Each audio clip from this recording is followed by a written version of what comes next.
Hey guys ఈ వీడియోలో మనకి పల్సర్ 150 BS6 వెహికల్ ఫీచర్ అయితే ఉంది. పైన చూసారు కదా, మీటర్ పైన అయితే ఐఎఫ్ఈ అని ఒకటి, ఏఎఫ్ఈ అని ఒకటి ఉంటుంది. మనకి ట్రిప్లో ఉన్నప్పుడు ఐఎఫ్ఈ అని ఉంటుంది. అది ఏంటంటే ఇన్స్టెంట్ ఫీల్ ఎకనామీ. ఈ ఫీల్ ఎకనామీ మనం బండి రన్నింగ్ లోడ్ని బట్టి మనకి ఇన్స్టెంట్గా మైలేజ్ అన్నది ఎంత వస్తుంది అన్నది క్లియర్గా అన్నది చూపిస్తుంది. నెక్స్ట్ ఏంటంటే ఏఎఫ్ఈ అని ఉంటుంది. ట్రిప్ నార్మల్ రీడింగ్లో పెట్టుకుంటే ఏఎఫ్ఈ అని ఉంటుంది. యావరేజ్ ఫీల్ ఎకనామీ ఎంత వస్తుంది అన్నది మనకి రన్నింగ్ని బట్టి యావరేజ్గా ఎంత వస్తుంది, ఇన్స్టెంట్గా ఎంత వస్తుంది అన్నది దీంట్లో అయితే చూసుకోవచ్చు. నేనైతే రైడ్‌కి అయితే ఎళ్లి చూపిస్తాను. ఎందుకంటే చాలామందికైతే తెలీదు ఈ ఫీచర్ గురించి. పైన ఏదో అనుకుంటారో దానికోసం అయితే చెప్తాను. ఇది మనకి ఫ్యూయల్ పంప్ ఈసీఎం మీద ఆధారపడి మీటర్ అన్నది ఇండికేటర్ ఇస్తది కదా! దాంట్లో అయితే మనకి క్లియర్‌గా మైలేజ్ ఎంత వస్తుందన్నది క్లియర్‌గా మనకి తెలిసిపోద్ది. పెద్ద మైలేజ్ టెస్టింగ్ గట్టా అవసరం లేదు. ఇక్కడ మనకి స్పీడ్‌ని బట్టి ఇది చూడండి వీడియోలో, స్పీడ్‌ని బట్టి అక్కడ ఐఎఫ్ఈ అన్నది డౌన్ అవుతూ ఉంటది.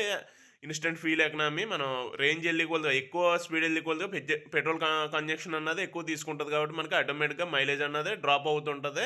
చాలామంది మైలేజ్ పడిపోయిందనుకుంటారు. ఓవర్ స్పీడ్ ఎళ్తే ఏ వెహికల్ అయినా కూడా మనకి ఒక 50 వచ్చేది మనకి 90 అలా కొట్టామంటే మనకి ఒక 30, 35 ఈ రేంజ్‌లో అయితే పడిపోద్ది. అది మన స్పీడ్ మెయింటెనెన్స్ ప్రాబ్లమ్ గానీ, బండి ప్రాబ్లమ్ కాదు. వీడియో నచ్చితే లైక్ చేయండి.